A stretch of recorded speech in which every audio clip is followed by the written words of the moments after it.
Bismillahirrahmanirrahim. Assalamualaikum warahmatullahi wabarakatuh. Selamat pagi bagi anak kelas 12. Marilah kita teruskan dalam pelajaran masalah fikih, baik IPA maupun IPS maupun juga agama atau kelas IAGA. Minggu yang lalu kita bahas tentang khalifah sampai dalam tugas itu pengertian tentang khilafah dan khalifah. Sekarang marilah kita teruskan tentang masalah sumber hukum dalam Islam. Di dalam ilmu fikih itu ada dua sumber hukum, yaitu sumber hukum yang pertama, sumber hukum yang ittifaq atau sepakat atau mufakat.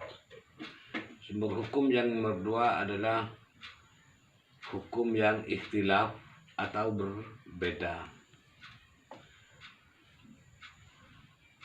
Selanjutnya masalah hukum yang ittifaq, yang sudah mufakat, yang sudah disetujui oleh ulama fuqaha di seluruh dunia. Itu tidak ada bertentangan, semuanya sudah sepakat, maka disebut mufakat atau ittifaq. Sumbernya itu ada 4. Yang pertama Al-Quran, yang kedua sunnah atau hadis, yang ketiga itu masalah qiyas atau perbandingan, yang nomor 4 itu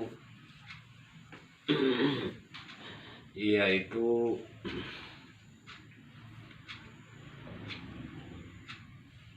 qiyas.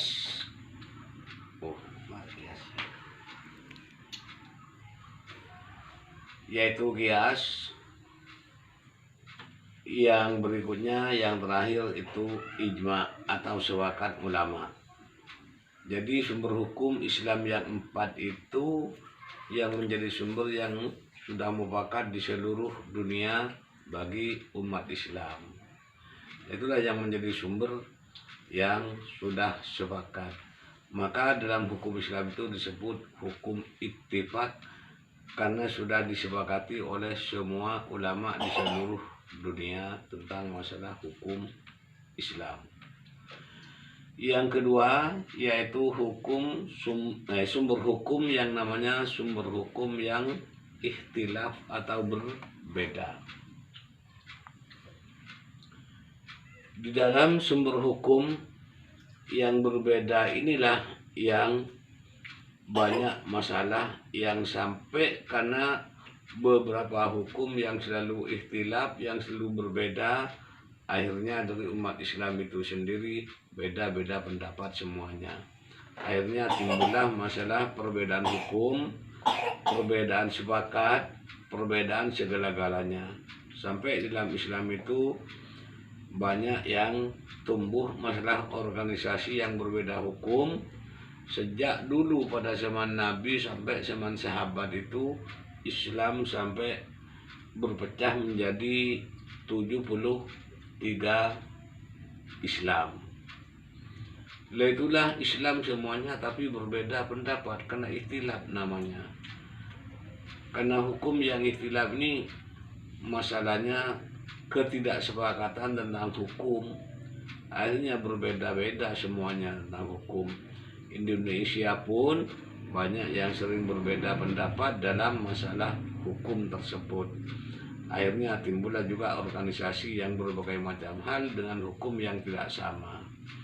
Seperti ulama fikih yang ada di dalam masalah NU, masalah Muhammadiyah, masalah Islam yang berbeda-beda itu semuanya yang ikhtilaf. Maka ketidaksepakatan itulah sampai berketukan antara sumber hukum yang terjadi. Itulah yang menjadi sumber hukum. Dari kelas pun juga banyak yang beda organisasi, banyak yang berpendapat tentang masalah hukum tersebut. Itu semuanya daripada perbedaan. Akhirnya banyak sumber hukum yang berbeda. Nah, itulah yang menjadi permasalahan yang bagi umat Islam itu sendiri. Sedangkan sumbernya itu yang pokok adalah Al-Quran dan hadis. Sedangkan banyak pendapat yang tidak ada dalam Al-Quran, ayatnya ada, hadisnya ada, tapi berlaku di masyarakat. Akhirnya menjadi hukum Islam tapi sumbernya hanya akal dan pikiran. Nah, itulah akhirnya yang menjadi bermasalah ketidaksepakatan. Akhirnya banyak yang tidak mau tentang masalah ittifaq, masalah ikhtilaf itu. Nah, itulah baru kalau kita bisa bertatap muka, bisa bermusyawarah dengan Pak Guru seperti apa dan bagaimana tentang yang ikhtilaf dalam hukum itu. Nanti bisa bermusyawarah. Nah, begitulah dalam sumber ilmu fikih yang dua inilah yang menjadi pegangan bagi kita semuanya dalam hukum yang sudah tersepakat dan sumber hukum yang tidak sepakat. Namanya ikhtilaf itu tidak sepakat. Begitulah bagi anak yang sudah ada dalam bukunya, bisa dikaji sendiri, bisa bertanya kapan hari nanti apabila bisa tatap muka di sekolah itu. Sekian dari pelajaran atau pertemuan jarak jauh dalam pelajaran fikih ini, mudah-mudahan bisa dikaji bersama dan bermanfaat kepada kita semuanya. Wallahu muwaffiq ila aqwamit thoriq. Wassalamualaikum warahmatullahi wabarakatuh.